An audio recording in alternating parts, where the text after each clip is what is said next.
কেন্দ্রীয় স্বরাষ্ট্রমন্ত্রী অমিত শাহের সঙ্গে দেখা করেছেন রাজ্যের বিরোধী দলনেতা শুভেন্দু অধিকারী। বিরোধী দলনেতা পেন ড্রাইভ নিয়ে দেখা করেছেন। এই বিষয়ে কি পদক্ষেপ করবেন অমিত শাহ, তাই নিয়ে বিজেপির রাজ্যসভার সাংসদ শ্রমিক ভট্টাচার্য বলেন, কেন বিপদে ফেলছেন আমাকে। শ্রমিক বলেন, আপনারা যদি চান পার্টি থেকে আমাকে বিতাড়িত করুক, তাহলে আমি আপনার প্রশ্নের উত্তর দেব। কারণ দেশের স্বরাষ্ট্রমন্ত্রী অমিত শাহ কি করবেন সেটা যদি আমি আগেই বলে দিই, তাহলে যেটুকু বাজার আছে আপনাদের সামনে এসে বসতে পারছি সেটাও চলে যাবে আমার। কেন বিপদে ফেলছেন আমাকে। যদিও শ্রমিক বলেন, রাজ্যের আইন শৃঙ্খলা পরিস্থিতি নিয়ে রাজ্যের বিরোধী দলনেতাই তো কেন্দ্রীয় স্বরাষ্ট্রমন্ত্রীর কাছে যেতেই পারেন, এর মধ্যে তো কোনো ভুল নেই। শোনাই কি বলছেন বিজেপি নেতা শ্রমিক ভট্টাচার্য, শুনুন। এই যে অভিযোগ জানানো, তার ফলশ্রুতি হিসেবে এই রাজ্যে কেন্দ্রীয় স্বরাষ্ট্রমন্ত্রকের কোনো পদক্ষেপ আপনারা আশা করছেন? দেখুন, আপনি যদি চান আমাকে পার্টি থেকে বিতাড়িত করুক এই মুহূর্তে, তাহলে আপনার এই প্রশ্নের আমি উত্তর দিতে পারি। কারণ অমিত শাহ কি করবেন না করবেন সেটা যদি আমি আগেই বলে দিই, তাহলে মোটামুটি যেটুকুনি আমার বাজার আছে আপনাদের সামনে এই এসে বসতে পারছি, এটাও বন্ধ হয়ে যাবে। কেন বিপদে ফেলবেন আমার? বিজেপি কোনো রাজতন্ত্র চালায় না, অলিগের কি নয়। বিজেপি একটি বিকেন্দ্রীকৃত রাজনৈতিক অর্থনৈতিক ব্যবস্থায় বিশ্বাসী প্রগতিশীল রাজনৈতিক দল, যে দলের বিভিন্ন পদের একটা নির্দিষ্ট বহমানতা আছে। এই মুহূর্তে অমিত শাহ দলের নির্দিষ্ট সাংগঠনিক বিষয়ও দেখেন এবং দেশের স্বরাষ্ট্রমন্ত্রী দেখেন। আমাদের বিরোধী দলনেতা তার সঙ্গে দেখা করতে গেছেন, সার্বিক এটি অত্যন্ত স্বাভাবিক। আজকে রাজ্যের যা পরিস্থিতি, মানুষের প্রতিনিধিত্ব একমাত্র বিরোধী দলনেতা, তারই তো দায়িত্ব এটা। এই আইন শৃঙ্খলার অবস্থা নিয়ে তিনি কোথায় গিয়ে কথা বলবেন? তিনি কালীঘাটে যাবেন না, মানে মা কালীর কাছে। তিনি গিয়ে তার বাড়ির কাছে যে জগন্নাথ মন্দির তৈরি হচ্ছে না, ওখানেও যেতে পারবেন না। তো উনি কাকে বলবেন? উনি দেশের স্বরাষ্ট্রমন্ত্রীর কাছে গেছেন। শ্রমিক ভট্টাচার্য বলেন, চরম নৈরাজ্য চলছে এই রাজ্যে। তিনি আরো বলেন, রাজ্যের মুখ্যমন্ত্রী হিসেবে মমতা বন্দ্যোপাধ্যায় রয়েছেন 2011 সাল থেকে। এটাই সত্যি, রাজ্যে আইন শৃঙ্খলার অবনতির কারণে মুখ্যমন্ত্রী নিজের দায় এড়াতে পারেন না। আরিয়াদহ কাণ্ডে পুলিশের দিকে আঙুল তুলেছেন তৃণমূল সাংসদ সৌগত রায়। জয়ন্ত সিংয়ের বারবারন্তের জন্য পুলিশকেই দায়ী করেন সৌগত। এ নিয়ে শ্রমিক ভট্টাচার্য বলছেন, সৌগত রায় দায়ী করছেন পুলিশকেই। মানুষকে আহ্বান জানাচ্ছেন সমাজ বিরোধীদের বিরুদ্ধে রুখে দাঁড়াতে। শ্রমিকের প্রশ্ন, মানুষ কি এবার অস্ত্র তুলে নেবে? সৌগত রায়কে প্রথমে খোদ মুখ্যমন্ত্রী বা পুলিশ মন্ত্রীর বিরুদ্ধে অবরোধ তৈরি করতে হবে। কি বললেন এই বিষয়ে বিজেপি নেতা শ্রমিক ভট্টাচার্য, এবার সেটা শোনাই। রাজ্যের মুখ্যমন্ত্রীকে, রাজ্যের স্বরাষ্ট্রমন্ত্রীকে আইন শৃঙ্খলা রক্ষা করবার দায়িত্ব কি কোনো সাংসদের, কোনো বিধায়কের? কোন আমলে হয়েছিল সেটা বড় কথা নয়। অর্জুন সিং সেখানে সাংসদ ছিলেন কি অর্জুন সিং সাংসদ ছিলেন না, এটা অপ্রাসঙ্গিক। প্রাসঙ্গিক একটাই, যে রাজ্যের মুখ্যমন্ত্রী মমতা বন্দ্যোপাধ্যায় 2011 সাল থেকে আজ পর্যন্ত আছেন। আজকে আইন শৃঙ্খলার এই চূড়ান্ত অবনতি, অ্যাবসলিউট লনেসনেস, টোটাল অ্যানার্কি, আমরা একটা নৈরাজ্যের বাসিন্দা। আজকে এর জন্য দায়ী হচ্ছেন মুখ্যমন্ত্রী, তিনি তার দায়িত্ব এড়াতে পারেন না। এখন সংবাদ মাধ্যমের হঠাৎ এই বিভিন্ন জিনিসপত্র তুলে নেওয়ার কারণে সংবাদ মাধ্যমের বদান্যতায় অনেক মানুষ নতুন কিছু জানতে পারছেন।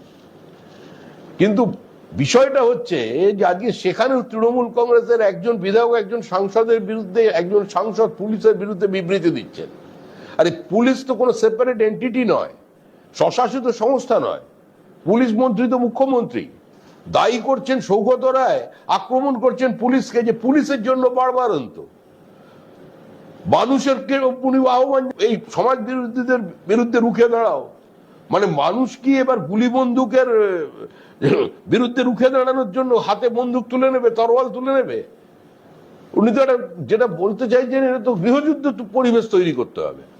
তার আগে যে অবরোধটা সৌগত রায়কে তৈরি করতে হবে, সেটা মুখ্যমন্ত্রীর বিরুদ্ধে করতে হবে। তো সৌগত রায় কার পক্ষে? পুলিশ মন্ত্রীর পক্ষে না বিপক্ষে? পুলিশ মন্ত্রীর দায়িত্ব নেবেন কি নেবেন না, প্রশ্ন তো এইখানে। দেখুন, রাজনীতিতে বিরোধী দল বিরোধী দলের দিকে ঘুরিয়ে দেয়, এই প্রবণতা রাজনীতির মধ্যে আছে।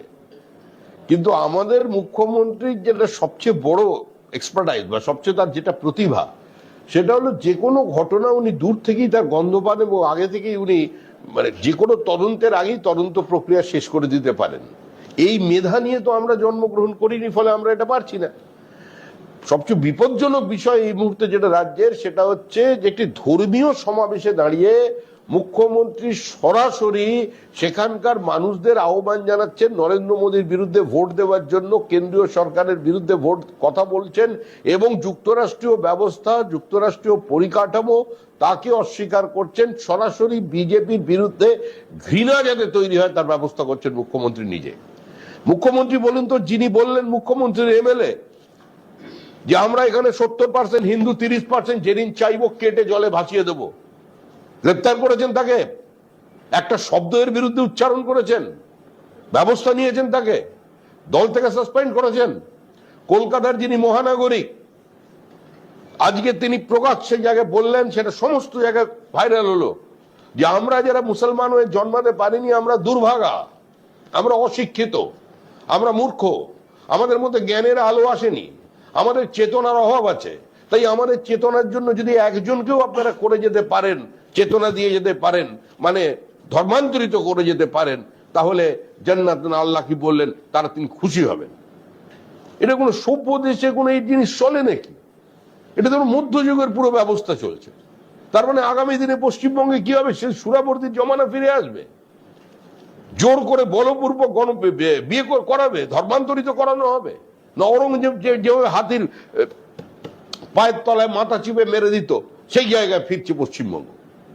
আমরা দলের পক্ষ থেকে বারবার বলছি যে রাজনীতির জায়গায় রাজনীতি থাকবে, রাজনীতিক চাপার উত্তর থাকবেই, একে অন্যের বিরুদ্ধে অভিযোগ করবেই, এটা রাজনীতির ধর্ম। এটা না থাকলে রাজনীতির রংটাই হারিয়ে যাবে। কিন্তু দেশের সার্বিক নিরাপত্তা নিয়ে, আভ্যন্তরীণ নিরাপত্তা নিয়ে এবং পশ্চিমবঙ্গের ভবিষ্যৎ নিয়ে যেভাবে আজকে রাজনীতি চলেছে, এটা দুর্ভাগ্যজনক। গ্রেটার বাংলাদেশ তৈরি করবার যে ইন্টারন্যাশনাল কনস্পিরেসি আছে, সাইলেন্ট ডেমোগ্রাফিক ইনভেশন, যে বিনা যুদ্ধে ভারত দখলের জন্য যে অনুপ্রবেশ চলেছে, আমরাই পশ্চিমবঙ্গের একমাত্র রাজনৈতিক দল 80-র দশক থেকে আমরা এর বিরোধিতা করে আসছি। আজকে এই অবস্থা পর্যন্ত কে দায়ী? আজকে এ ধরনের বিবৃতির বিরোধিতা করে মুখ্যমন্ত্রীর কাছে তো আমরা শুধুমাত্র একটা স্টেটমেন্ট আশা করেছিলাম। কেন্দ্রীয় স্বরাষ্ট্রমন্ত্রী অমিত শাহের সঙ্গে দেখা করেছেন রাজ্যের বিরোধী দলনেতা শুভেন্দু অধিকারী। বিরোধী দলনেতা পেন ড্রাইভ নিয়ে দেখা করেছেন। এই বিষয়ে কি পদক্ষেপ করবেন অমিত শাহ? সে বিষয়ে বিজেপির রাজ্যসভার সাংসদ শ্রমিক ভট্টাচার্য বলছেন, কেন বিপদে ফেলছেন আমাকে? শ্রমিক বলেন, আপনারা যদি চান পার্টি থেকে আমাকে বিতাড়িত করুক, তাহলে আমি আপনার প্রশ্নের উত্তর দেব। কারণ দেশের স্বরাষ্ট্রমন্ত্রী অমিত শাহ কি করবেন সেটা যদি আমি আগেই বলে দিই, তাহলে যেটুকু বাজার আছে আপনাদের সামনে এসে বসতে পারছি সেটাও চলে যাবে আমার।